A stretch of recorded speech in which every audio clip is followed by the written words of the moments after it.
yang tidak perlu kebenaran yang tidak perlu lagi dipertanyakan. Jadi pokoknya mah wis lah benar eta kan gitu.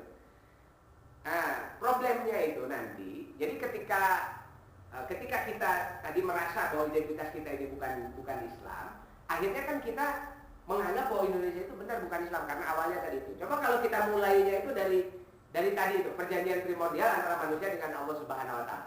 Kan sama-sama juga nggak ada yang tahu. Pernah nggak kita menyaksikan gitu Allah itu sedang berdialog dengan makhluk calon manusia gitu, berdialog gitu dengan Allah Subhanahu. Kan tidak pernah ada yang tahu. Dua-duanya adalah perkara yang gaib. Kalau perkara yang gaib, maka satu hal yang paling selamat kita hanya menyandarkannya pada khabar gaib. Khabar gaib itu kan berasal dari Allah Subhanahu Wa Taala melalui orang-orang yang terpercaya, dan orang terpercaya itu adalah para nabi, gitu. Nah makanya kita lebih percaya pada wahyu daripada percaya pada bualannya orang-orang yang tidak percaya pada agama. Nah ini kan begini nih, ini kita lihat misalnya ini ada sejarah awal Indonesia kan. Ini begini nih. Nah ini tadi gambar naon ya. Manusia purba ini ya. Yang bikin gambar ini. Nah begini. Nah kan di buku pelajaran kan begini gambarnya Pak ya. Nah gitu. Coba pertanyaannya, sejak kapan ini ada yang tahu bahwa manusia purba itu ada bulunya? Ini kan nggak bisa dipastikan kapan dia punya bulu. Kan yang ditemukan cuma begini. Ini yang ditemukan loh. Ini kan di Sangiran ini, di Homo erectus namanya. Tengkorak P8 di Sangiran 17. Di Desa Pucung, Sangiran, Sragen, Jawa Tengah. Ini ditemukan fosil semacam ini. Ini namanya fosil kan tulang. Ini tulang ini dulunya ada bulunya apa enggak? Botak. Itu ada faktanya. Ini ya tulang begini. Dulu ada bulunya enggak? Itu. Nah, kan yang ditemukan cuma begini. Tapi kenapa kok kemudian kesimpulannya ada bulunya? Terus jalannya kayak begitu. Apa tulang ini waktu ditemukan dia berjalan seperti ini? Nah, kan banyak pertanyaan-pertanyaan ilmiah yang sebetulnya tidak bisa dijawab dalam teori tentang makhluk purba itu. Kalau kita mulai cerita makhluk manusia Indonesia itu atau Indonesia itu dari sini, maka semakin lengkaplah kita merasa bahwa Indonesia itu bukan Islam. Yang kedua, kan gitu, kita menjadi rugi karena kita tidak pernah punya kesempatan untuk menyatakan bahwa kita ini sebenarnya bukan turunan ini, gitu kan? Kan kita kalau nggak protes di sini kan berarti kita amin saja bahwa bapak-bapak ini, kecuali saya nggak ikutan ya, bapak-bapak ini turunannya ini loh ya. Kan manusia purba Indonesia kan ini, jadi nenek moyangnya orang Indonesia ini.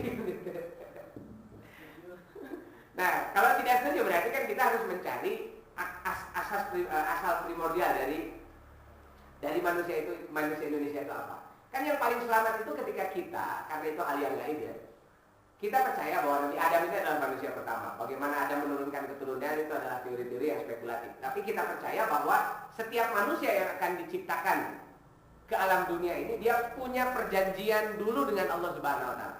Makanya setiap kullu mauludin yuladu ala fitrah. Jadi kalau begitu pertanyaannya, siapa yang tamu di dunia ini?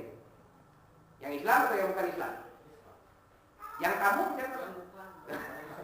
tentu yang bukan Islam, karena kita pertama kali lahir itu yulad al fitrah. Nah kan kita pertama kali lahir dalam keadaan Islam, dalam keadaan fitrah. Kalau pertama kali lahir dalam keadaan Islam, kalau ada nanti fa inna mau yuhawidanihi au yunasironihi, atau apa nanti membudakkan, menghidupkan atau memberikan kepercayaan-kepercayaan lain, mereka yang tahu. Kalau nanti ada yang mengislamkan lagi, maka itu adalah gerakan dalam usaha mengembalikan orang kembali kepada jalan yang asalnya, jalan yang benar, jalan Allah Subhanahu Wa Taala. Karena manusia yang tidak Islam itu adalah manusia yang tersesat. Gitu, tersesat itu dia tidak tahu asal usulnya. Itu kan orang tersesat kan begitu, dia tidak tahu mau kemana perginya dan dia asalnya dari mana kan gitu, itu bingung orang, ini tersesat namanya.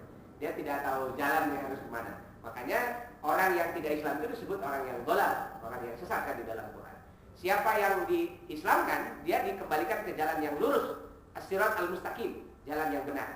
Nah, itu sebetulnya harus jadi kesadaran kita. Kalau kita nggak punya kesadaran itu secara serius, kita akan selalu menganggap bahwa kita ini tidak pernah punya hak apa-apa di negeri ini.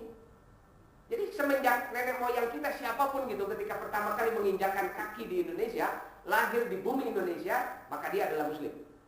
Kalau nanti ada yang menasranikan, menghindukan, membudakan, dia agamanya musyrik dan sebagainya, nah itu dia disesatkan kan gitu. Kalau ada yang mengislamkan, maka yang mengislamkan ini yang sudah mengembalikan kepada fitrahnya yang benar. Dan sama seperti spekulasinya ini, manusia purba. Tapi itu ditulis dalam buku pelajaran, Pak. Kalau saya ngomong pakai ayat-ayat kan dianggap, wah itu gak ilmiah.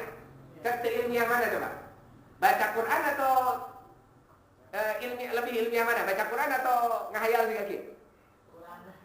Ini kan begini tahayul namanya, Pak. Ini tahayul modern, diajarkan di sekolah. Yang bodoh gurunya ngajarin juga yang begini. Muridnya seru lebih bodoh kan, soal gurunya diajarkan dipercaya itu gurunya nih, ke muridnya. Dan itu jadi semacam jadi semacam keyakinan bahwa wah itulah nenek moyang kita gitu, saya nggak ikutan. Nah ini kan masalah identitas, sejarah itu sob. Erek manusia purba, erek mimitina Nabi Adam, dan kita berjanji dengan Allah Subhanahu Wa Taala, apa untung dan ruginya? Untung dan ruginya itu adalah ketika kesadaran itu nempel di dalam diri kita. Coba kalau kesadarannya ini, maka kita terbangun kesadaran sekular di dalam diri kita, bahwa kita ini tidak ada hubungannya dengan Allah Subhanahu Wa Taala, hubungannya dengan monyet. Iya kan? Ya. Coba. Tapi kalau yang dibangun kesadaran dalam diri kita bahwa pada mulanya penciptaan primordial kita ini hubungannya dengan Allah Subhanahu Wa Taala, penciptaan awal kita ini hubungannya dengan Allah Subhanahu Wa Taala, maka pada saat itu sudah terbangun persepsi bahwa kita ini tidak bisa dipisahkan dengan Allah Subhanahu Wa Taala. Apa nggak benar orang itu sejak awal membangun kesadaran itu? Itu yang pertama, gitu ya. Terus yang kedua, nah kita coba lihat misalnya soal ini nih, kesadaran tadi itu ya.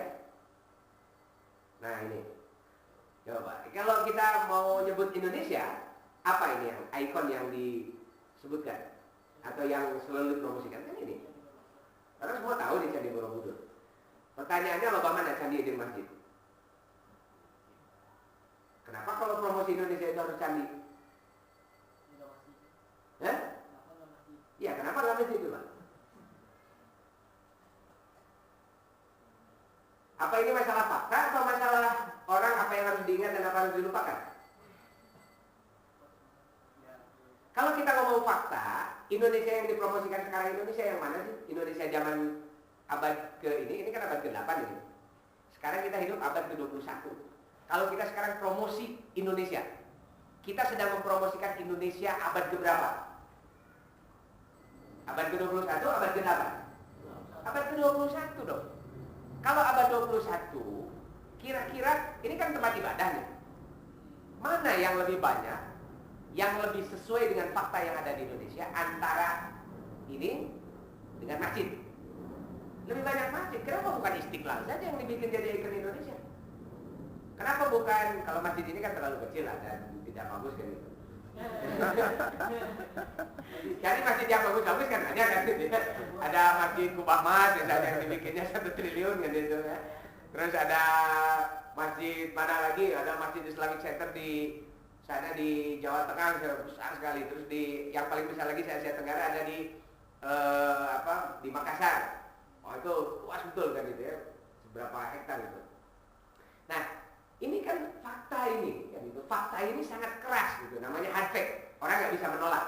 Coba mau diskusi pakai apa ini? Pakai teori apa? Kita mau sebut mana yang lebih banyak dan lebih sesuai dengan karakter masyarakat Indonesia abad 21. Ini apa namanya? Candi atau masjid? Itu tuh masjid dong. Jangankan dibandingkan dengan masjid, sok bandingkan dengan gereja, apa mana candi dan gereja? Lebih banyak gereja dong. Candi dengan gereja lebih banyak gereja. Orang Kristen itu kan lebih banyak daripada orang Buddha. Ini kan candi Buddha itu. Namanya Borobudur kalau menurut